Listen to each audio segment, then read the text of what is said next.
오늘 우리가 함께 읽을 하나님의 말씀은 레위기 13장 1절에서 8절의 말씀입니다. 자리에서 일어나셔서 한 절씩 교독하겠습니다. 제가 먼저 읽겠습니다. 여호와께서 모세와 아론에게 말씀하여 이르시되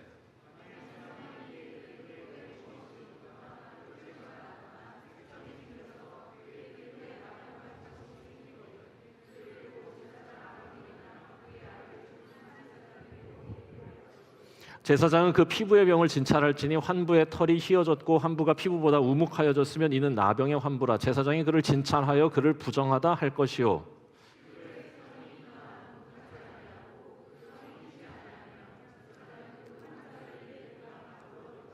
이래 만에 제사장이 그를 진찰할지니 그가 보기에 그 환부가 변하지 아니하고 병색이 피부에 퍼지지 아니하였으면 제사장이 그를 또 이래 동안 가두어 둘 것이며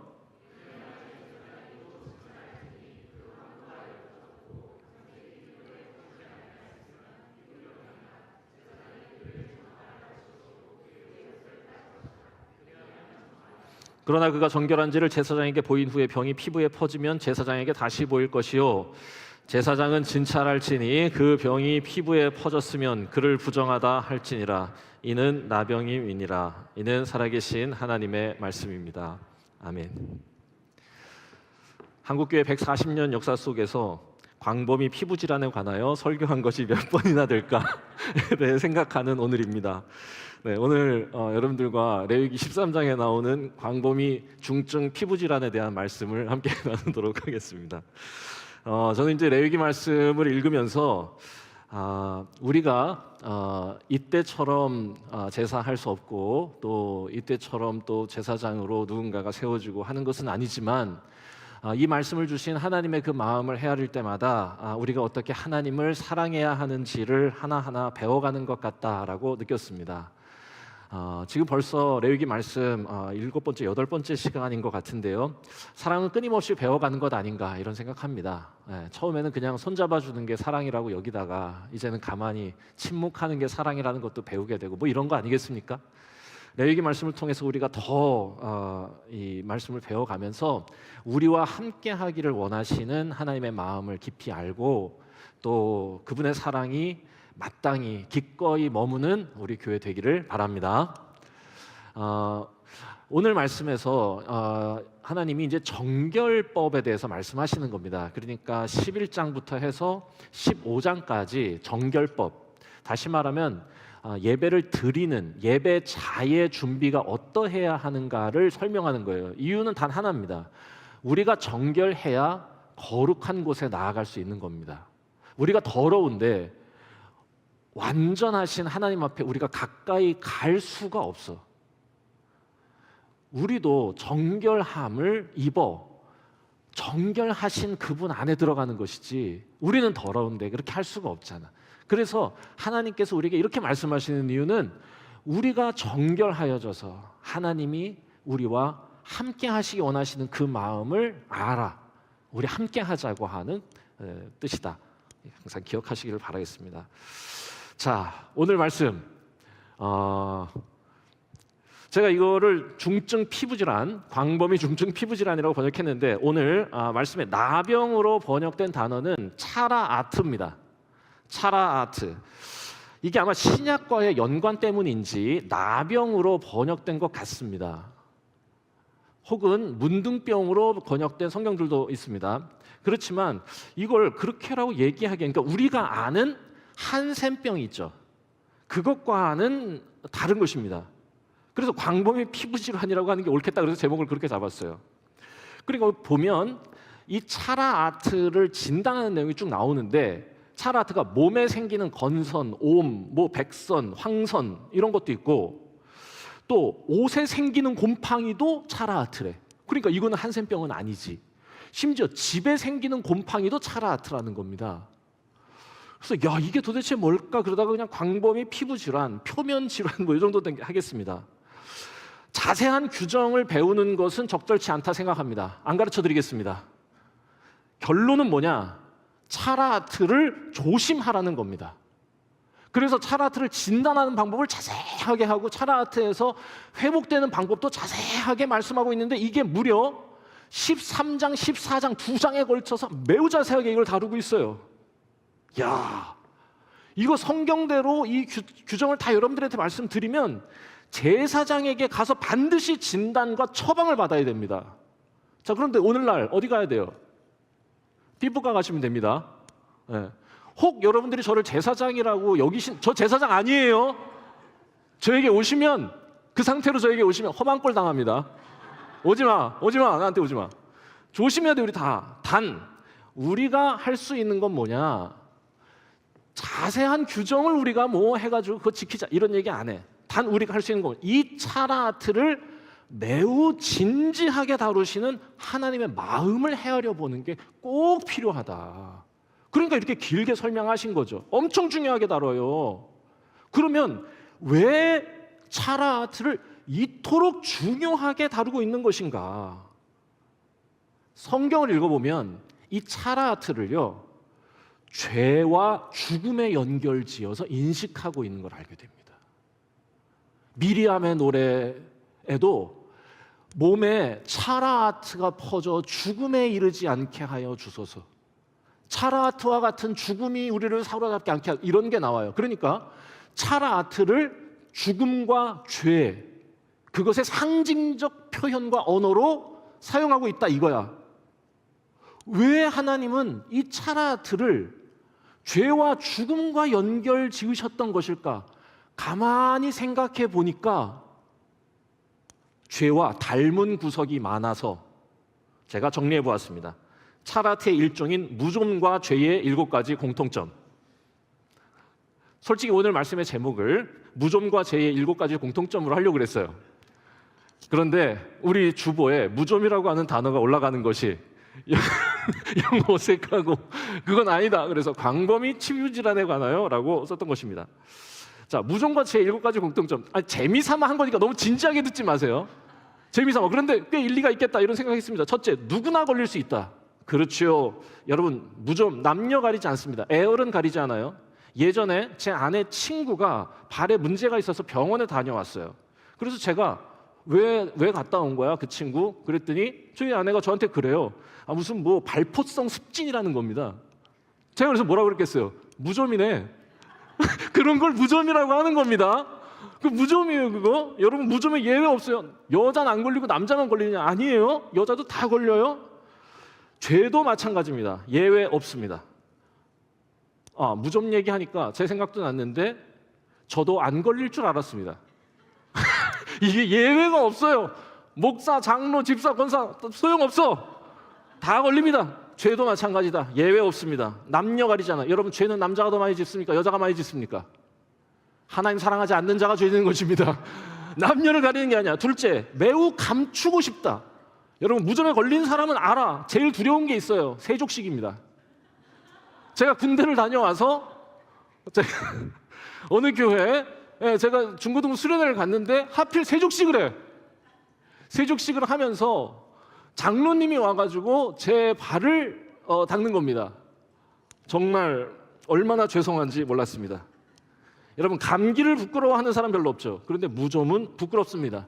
그래서 감추고 싶어요. 죄를 닮았습니다. 감추고 싶은 거야. 죄는 거짓을 낳고. 왜? 감추고 싶으니까. 그래서 성경에 보면 차라아트에 걸리면 어떻게 하라고 되어 있느냐, 오늘 읽진 않았는데 13장 45절에서 46절에 보면 말씀이 이렇게 되어 있어요. 자, 환자는 어떻게 하냐? 옷을 찢고 머리를 풀어 윗입술을 가리고. 이거는 나의 부정을 표현하는 거야. 그리고 이렇게 외치랍니다. 뭐라고? 나는 부정하다, 부정하다, 부정하다. 외치라는 겁니다. 감추지 마라. 감추려고 하는 게 죄라는 거죠. 일리 있죠. 세 번째, 참을 수 없이 가볍다. 걸려본 사람 압니다. 무좀이 심해지면요, 다른 것에 집중할 수가 없어. 가렵다는 생각뿐입니다. 그리고 이게 언제 끝나냐? 피를 흘려야 끝납니다. 피 흘림이 있어야 끝나. 대화 중에 상대방에게 집중할 수 없어. 온통 그 생각뿐이죠. 어떻게 하면 나는 아무도 몰래 발을 긁을 수 있을까? 그 생각뿐이야. 여러분, 죄는 하나님께 집중하는 것을 방해한다. 재밌죠? 참기 어려울이 많지. 이게 굉장히 매혹적입니다. 두 마음을 품게 하는 거야. 하나님께 집중하지 않고 온통 나는 어떻게 하면 몰래 죄 지을 수 있을까를 고민합니다. 사단이 하는 일입니다. 네 번째, 전염성이 매우 강합니다. 여러분, 무좀은 전염병이에요. 왜 군대 가면 무좀 걸리겠습니까? 수십 년 묵은 무좀균이 거기에 막사에 살아있기 때문이야. 걔한테 사로잡힌 거지. 깨끗한 사람, 여러분 방심하지 마십시오. 언제든 도적같이 찾아올 수 있어요. 헬스클럽, 필라테스 쉽지 않아. 걸린 사람 경고합니다. 긁지 마세요. 정말 나빠. 적은 누룩이 큰 반죽을 부풀리는 것입니다. 하나님 나라도 겨자씨와 같고 죄도 겨자씨와 같습니다. 제일 나쁜 사람 어떤 사람이냐? 무좀 걸린 발을 아무 데서나 긁는 사람. 진짜 나쁜 사람이고, 또 죄를 지으면서 함께 하자고 유혹하는 자 가장 나쁘다. 성경에서 이런 사람 어떻게 하라고 그러냐? 격리시키라고 말합니다. 자, 다섯째, 정기적으로 재발합니다. 무좀이요. 제가 군대에서 무좀이 생겼어요. 내가 이런 얘기하니까 되게 부끄럽습니다. 지금은 굉장히 깨끗합니다. 너무 깨끗해. 그런데요, 얘가요, 야, 이게 신기하게 사라졌다가 몇 년에 한 번씩 찾아와. 내가 있었다는 거 기억하지? 이러면서 오는 거야. 언제 오냐? 항상 초겨울에 재발해. 건조해서 그런 것 같아요. 그래서 항상 뭘 해야 되냐? 항상 정기적인 치료 예방이 필요하다. 죄는 한 번 이겼다고 끝나는 게 아니죠. 항상 싸우는 것이죠. 다시 재발하고 다시 나를 유혹하는 것이니까. 여섯째, 젊은이에게 특히 심합니다. 이런 말이 있어요. 무좀은 20대에 걸려서 30대에 자리 잡고 40대에 꽃을 피운다. 이런 말이 있습니다. 무좀의 고통을 모르기에 방치해 두는 것이다. 죄의 결과를 모르기 때문에 젊은이들이 불나방처럼 달겨드는 것이다. 죄의 유혹이 크기 때문이라기보다는 죄의 무서움을 모르는 나이여서 더 그런 것 같다라는 생각이 들어요. 자, 마지막 일곱 번째, 기본에 충실해야 낫는다. 여러분, 어떻게 하면 무좀에서 해방되느냐? 방법 없어요. 발을 잘 닦으면 됩니다. 발을 사랑해주면 됩니다. 약을 잘 발라야 돼요. 죄 어떻게 극복합니까? 하나님을 더욱 사랑하면 된다. 예배에서 멀어지지 않아야 한다. 회개하기를 멈추지 않고 반복적으로 회개하며 죄를 미워하게 되는 일, 하나님께 가까이 가는 일을 통해서만 죄에서 멀어지는 것이다. 여기까지 하도록 하겠습니다. 네, 재밌지요? 그래서 여러분, 제가 굳이 차라 아트의 구체적인 규정을 설명드리기보다 차라 아트로 말씀하고자 하는 우리의 죄의 어떤 무게에 대해서 설명드린 거예요. 재미있게. 그래서 더 중요해지는 게 있는데, 그게 뭐냐? 이 차라 아트를 다루는 제사장의 역할에 주목하게 돼요. 요걸 한번 잘 살펴보면 아마 우리가 해야 할 일을 찾을 수 있지 않을까라는 생각을 갖게 됐어요. 왜냐하면 성경은 우리를, 베드로전서 2장 9절, 우리를 거룩한 나라, 왕 같은 제사장이라 부르셨으니, 제사장이 차라트를 대하고 다루는 것을 보면 오늘 우리가 해야 할 일을 찾을 수 있겠다라는 생각을 해봤습니다. 자, 성경에서 말하는 제사장의 직무는 뭐냐? 여러분, 성경에서 제사장이라고 하면 레위인, 제사장 이렇게 얘기하면 사람들은 대부분 그냥 예배위원 정도 혹은 목회자 정도로 이걸 치환하시는데, 정확하게 말씀드리면 공동체를 위해 부름받은 사람이 제사장입니다. 저는 이게 더 정확한 표현이라고 생각해요. 왜냐하면 이 제사장이 단지 예배위원만 하는 게 아니고, 오늘 말씀해 보니까 의사의 역할도 하고요, 재판장의 역할도 하는 겁니다. 그래서 차라트가 발생했을 때 공동체를 위해 제사장이 해야 할 일을 제가 이렇게 정리했습니다. 쭉 성경을 13장, 14장을 읽어보니까 차라트가 발생했을 때 제사장은 이 세 가지 일을 하면 됩니다. 첫 번째, 격리시키는 일을 하면 됩니다. 환자를 빨리 보고 공개적으로 부정하다고 외치게 시켜야 됩니다. 나는 부정하다 하면서 사람들이 그가 부정해졌다는 걸 인식하게 하고 진영 밖으로 나가서 거기에서 혼자 지내게 합니다. 이유는 뭐겠어요? 공동체의 안전을 위해서 그러는 겁니다. 그리고 이 공동체가 안전할 때 거룩하신 하나님이 이 진영 안에 머무실 수 있도록 하기 위함이 그를 격리시키는 목적이에요. 그러면 그 환자를 야, 너 안 되겠다, 안 되겠다, 너 들어와, 나가라고 하고 방치하느냐? 아니야. 두 번째, 신방하는 게 이 제사장의 역할이었어요. 성경에 보면 이렇게 돼 있습니다. 14장 3절, 제사장은 진영에서 나가 진찰할지니 그 환자에게 있던 나병의 환부가 나았으면 하나님 앞에서 정결을 위한 제사를 드려라. 자, 여기 중요한 표현 있죠. 진영에서 나가서 진찰해라. 그러니까 격리시킨 그 사람에게 사람들은 접근하지 못하게 하고 본인이 7일 뒤에 가서 진찰하는 겁니다. 진찰을 이렇게 해보고 여전히 환부가 움푹 패이고 뭐 이랬으면 이거 안 되겠다. 일주일 더 있다 올게. 다시 갔다가 또 친히 밖으로 찾아가서 또 보고 깨끗해졌죠. 그러면은 그 사람에게 몇 가지 일을 시킵니다. 머리끝에서 발끝까지 완벽하게 요즘 말로 하면 왁싱 시켜요. 왁싱. 아무것도 남기지 말고 싹 다 밀어. 그리고 어떻게 하느냐? 7일 동안의 회복 기간을 갖고 그리고 옷을 완전히 깨끗하게 빨고 목욕을 확실하게 해라. 자, 이거 당연한 거 아니겠어? 피부병 걸린 사람이니까 전염되지 말라고 하는 거야. 자, 그 뒤에 재물의 양이 어마어마합니다. 우리가 무슨 번제를 드리고 화목제를 드리고 이럴 때는 수양 한 마리 무슨 염소 한 마리 이렇게 했죠. 놀라지 마세요. 아니 놀라세요. 어마어마한 거야. 이게 정결례가 되게 많은데 여기에서 다 씻고 새롭게 출발하는 사람에게는 어린 수양 2마리, 암양 1마리, 소재물 5kg, 기름 300ml.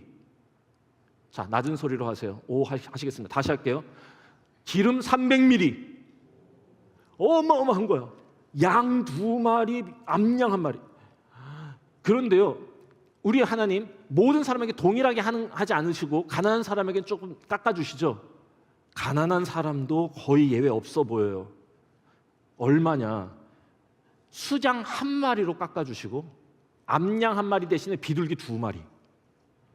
소재물은 소재물 1.5kg, 기름 300ml.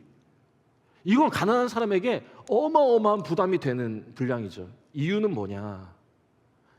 이 사람이 완전히 새로운 삶을 살게 된 것을 기념하고 그것에 대해서 하나님께 예배드리고 감사하는 것이기 때문에 이렇게 하는 겁니다. 새 탄생의 의미를 거기 담는 것이다, 이런 생각이 들었어요. 그리고 마지막, 여기가 이제 이 하이라이트인데, 회복. 그리고 마지막, 그가 새로운 삶을 다시 시작할 수 있도록 어떻게 하느냐? 목욕시키고 완전히 왁싱시키고 옷 다시 빨고 그 다음에 제사 싹 드린 다음에는 사람들을 다 모아놓고 그 마지막 순간에 정결을 선포합니다. 이 정결을 선포할 때 아주 이 특별한 이 순서가 있는데, 준비한 제물, 그러니까 아까 암양, 수장모, 비둘기 이런 거 있었죠. 그거를 주님 앞에 드리고 거기에 피와 기름을 제사장이 손에 묻혀서 그 사람의 귓볼, 그 사람의 엄지손가락, 그리고 그 사람의 엄지 발가락을 이렇게 발라주는 겁니다. 의미는 뭐냐? 학자들이 다 여기에 동의하는데, 말씀을 바르게 듣고 바르게 순종하며 살아가라는 의미, 듣고 만지고 걷는 모든 삶이 깨끗하고 바르게 하여 주소서 라고 말하는 겁니다. 자, 해봅시다. 자기가 스스로 해봅시다. 자, 왼손으로 하세요. 또 왼손, 오른손이 난 것 같은데.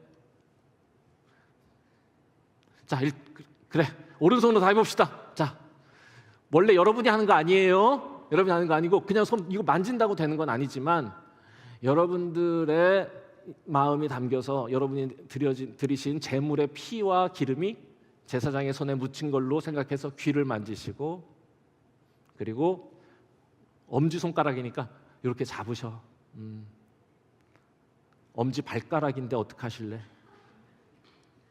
엄지 발가락 대충 느끼게 하세요. 그리고 지금 마음으로 다짐하세요.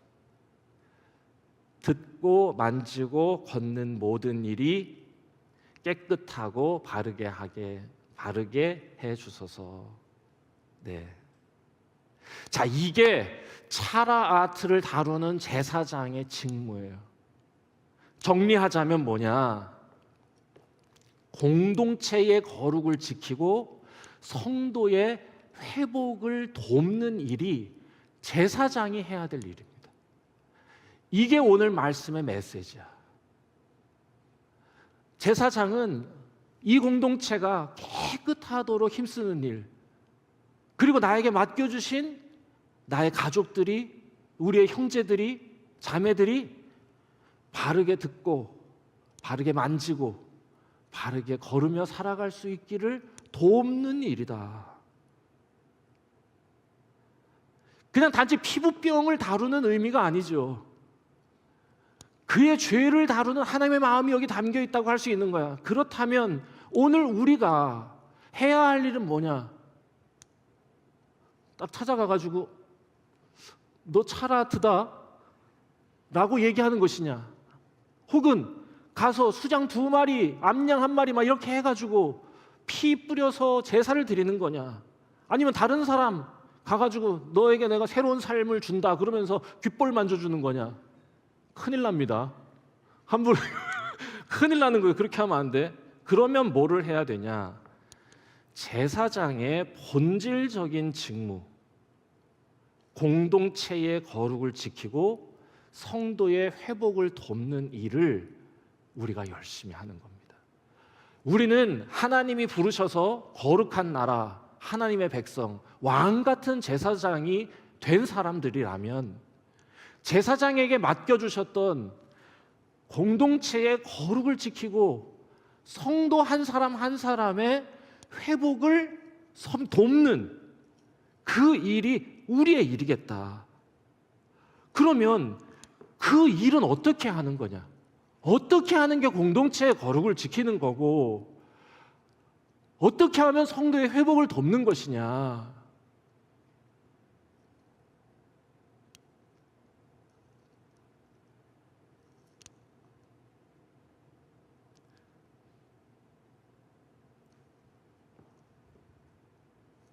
제가 그림을 그래서 준비해 왔습니다. 너무 비약일 것 같아서 잠시 쉰 건데 그만큼 가만히 생각해 보시라고 쉰 겁니다. 그래서 할 일이 뭐냐? 내가 사랑하는 성도가, 내가 속한 공동체가 예수님을 만날 수 있도록 돕는 일입니다.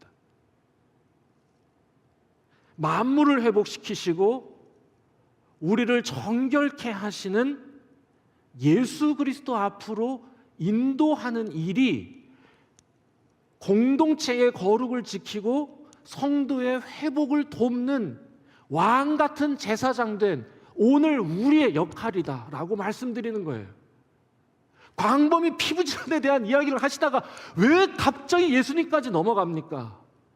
아니, 성경이 죄를 다루는 방식이 이와 같아요. 복음서를 가만히 읽어보면 여러분, 예수님은 의도적으로 차라트에 걸린 이들에게 가까이 가시는 이야기를 많이 보게 됩니다.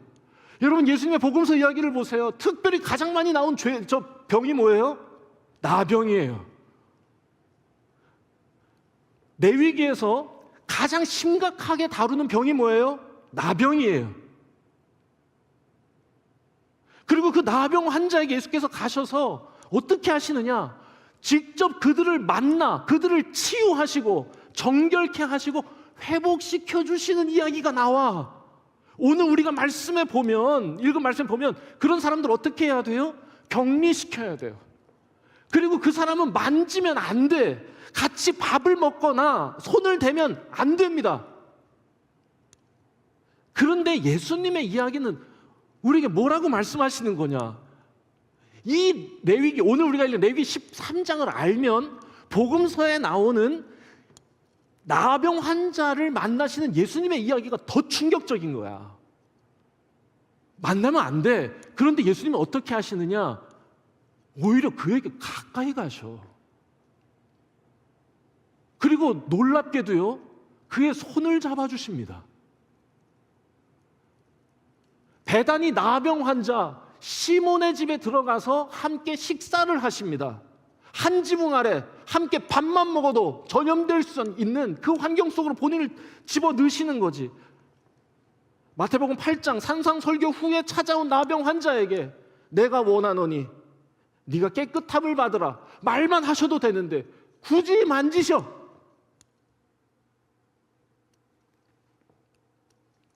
규정을 어기시려는 것이 아니라 그의 회복을 바라는 하나님의 마음을 주님이 보여주신 것이라 저는 생각합니다. 여러분 솔직히 이 일 때문에 유대교 지도자들이 인상을 찌푸리고 공격한 거예요.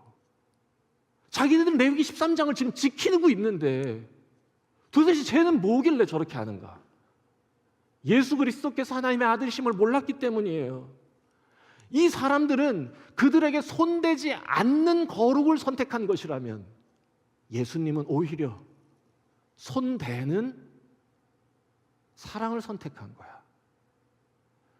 그리고 성경은 뭐라고 얘기하냐? 그분의 손이 닿았을 때 그들은 나았고 그들은 회복되었다고 얘기하는 겁니다.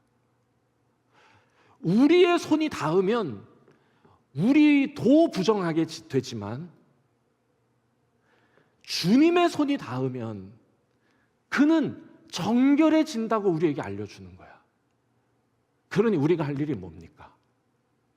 여러분 정확히 그래서 보니까 아까 제사장의 역할을 봤을 때 제사장이 격리시키고 뭐 제사 드리고 이럴 때 여러분 제사장은 그에게 손대지 않아요. 그의 손이 닿았을 때 그가 치유되는 게 아니야. 그리고 그의 귓볼을 만지고 엄지손가락 이것도 제사장이 뭔가 대단해서 제사장이 그를 잡아줄 때 그가 깨끗하게 회복되는 게 아니야. 오히려 하나님께서 받으시는 거룩한 제물의 피와 기름 그것이 그의 손에 닿을 때 귀에 닿을 때 나은 것이야. 우리를 위해 피 흘리신 예수 그리스도의 은혜가 그에게 닿을 때 그가 회복되고 그가 치유된다고 하는 것이 복음서가 우리에게 알려주고자 하는 메시지다. 여러분, 우리가 진단하고 우리가 판단하고 우리가 손을 댄다고 치유되고 회복되는 것 아닙니다. 주님의 손이 닿아야 그래야 정결하게 되고 그래야 회복되는 것이다. 자, 말씀 정리하도록 하겠습니다. 그래서 놀랍게도 광범위 피부질환에 관한 말씀의 결론은 우리가 해야 할 일, 차라아트를 다루시는 하나님의 말씀 속에서 우리가 해야 할 일은 서로를 주님 앞으로 인도하는 일이다. 여러분 이 말씀이 새겨지기를 바랍니다. 각 사람이 주님께로 향하는 길에서 만나는 이정표가 되는 일이다. 우리가 서로 함께 모여서 신앙생활 하는 이유는 뭐냐? 서로를 보면서 서로가 이정표가 되는 거죠. 자, 이리로 가시면 3km 가시면 예수님이 계십니다. 여기서 좌회전입니다 라고 알려주는 이정표의 역할을 하는 거죠. 그리고 아직 주님께로 가까이 가야 한다는 것을 뜨겁게 느끼지 못하는 분이 계시다면 주님께 가까이 나아오도록 각 사람을 부르는 초청장의 역할을 하는 것이겠다 생각했습니다. 이게 우리가 할 일입니다. 우리 서로가 이렇게 살아갈 때 차라트에서 안전한 죄에서는 멀어지고 예수님께는 가까이 가는 그런 교회를 지키고 성도의 회복을 위해 일하는 중앙교회가 되어갈 것이라 생각합니다. 찬양팀 나와서 같이 찬양할까요? 그래서 오늘 찬양은 예수 예수라고 하는 찬양입니다. 슬픈 마음이 있는 사람, 병든 사람 누구든지 그의 이름을 부르십시오. 그러면 그가 낫게 하실 것입니다 라고 하는 찬양이거든요.